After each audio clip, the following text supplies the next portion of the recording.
Welcome back to Cocktails with Kurt. This is episode 42, where our featured cocktail is the Americano. Tell us about this drink, Kurt.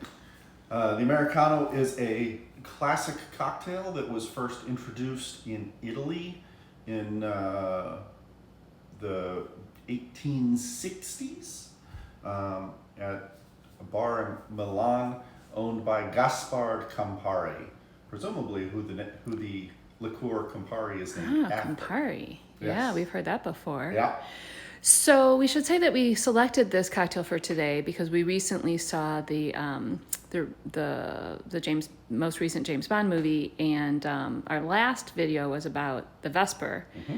And this drink was also mentioned in a James Bond book, right? Allegedly, and I have not independently verified this, but it was the first drink that Bond ever ordered in Casino Royale was the Americano.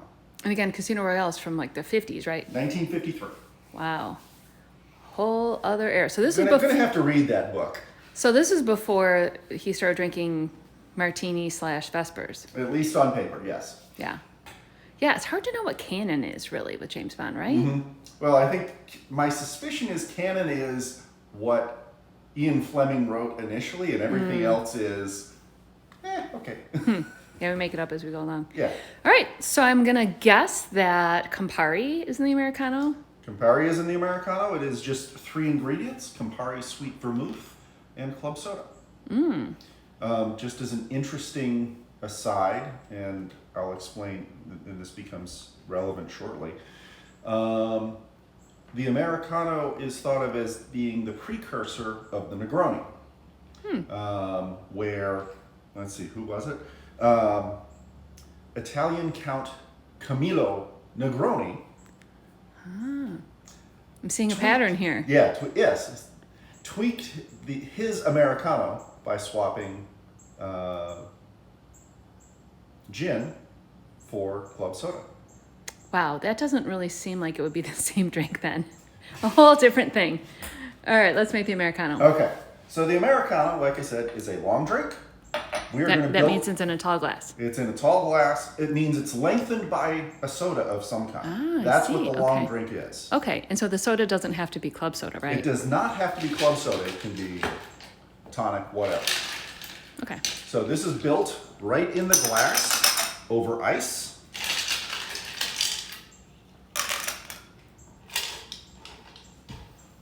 And so, Campari, this nice bright red thing.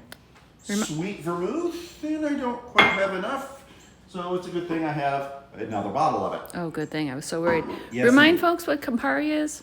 Campari is a bitter orange aperitif. So it's got sugar in it to sweeten it, but it's also a very potent bitter orange flavor. Okay. And then club soda. As usual, we're using the cheapo stuff from our local Harris Teeter. All right. So. And just as a reminder, so while we're using vermouth here, which is also a component in a martini, this is sweet vermouth, not the dry vermouth that's in martini. Correct. Although, if you go back far enough, it's debatable that the original martini, like 150 years ago, actually started with sweet vermouth. Oh, that doesn't sound good. No, it doesn't sound good at all. And it was a 50-50 proportion. Ooh, no. 50-50 gin to sweet vermouth. Nah, no thanks. It's evolved quite a bit. Yes. I mean, I would like to say we all have, right? I'm not sure that's true. And we should also say that while you just reached over and grabbed the vermouth from the surface of the bar, once you open vermouth, it really should be refrigerated. Yes, absolutely. It is a fortified wine. So, as with any wine, it's a higher alcohol content than wine itself. Not by much in this case. So it's got a little extra alcohol added, and it's got all kinds of botanicals added. That's what makes it a vermouth. So once you open it up, put it back in the fridge. It will last longer than a regular bottle of wine in the fridge. It will last longer than a regular bottle of wine, but it will, even in the fridge, have a shelf life. Right. Okay. Okay. So long drink, built in the glass. You put ice in it. Built Okay. ice in it. So proportions. Some of it is straightforward. Some is debatable. And we'll get back to. That sounds intriguing. Then we get back to the story of the Negroni. Oh yes. All right. Let's hear it. So, 1.5 ounces of Campari. That looks like cough syrup. It doesn't taste like cough syrup. Well, it does have that little bitter edge. Some cough syrups have that. That's true. 1.5 ounces of sweet vermouth.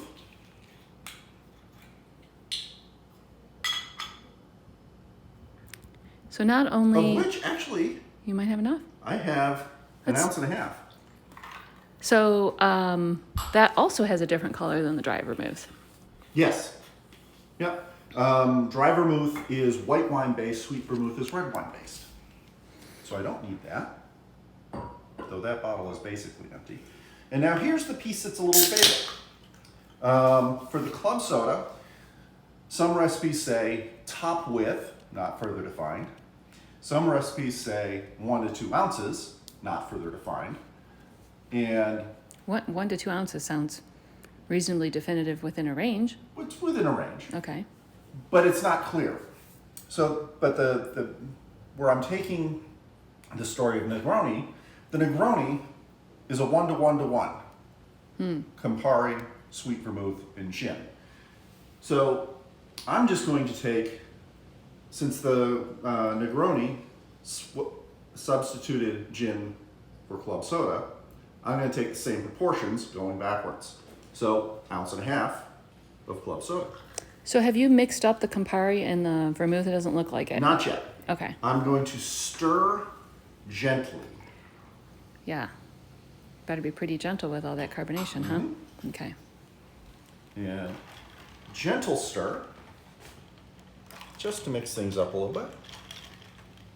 And then finally, the Whoa, garnish. This gimbal is moving the screen all over the place. Sorry, guys. Um, Hope you haven't had one of these already.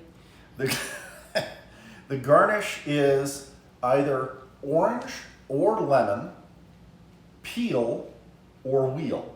So we're going to do orange peel because that's what I'm choosing. Yeah, it seems like orange would go better since the Campari has the orange profile. Yeah, it seems reasonable. Oh my And gosh, then- I am not moving at all, and this is moving all over the place. Funny. And there we go. So this is an Americano. Until next time, Cheers. cheers.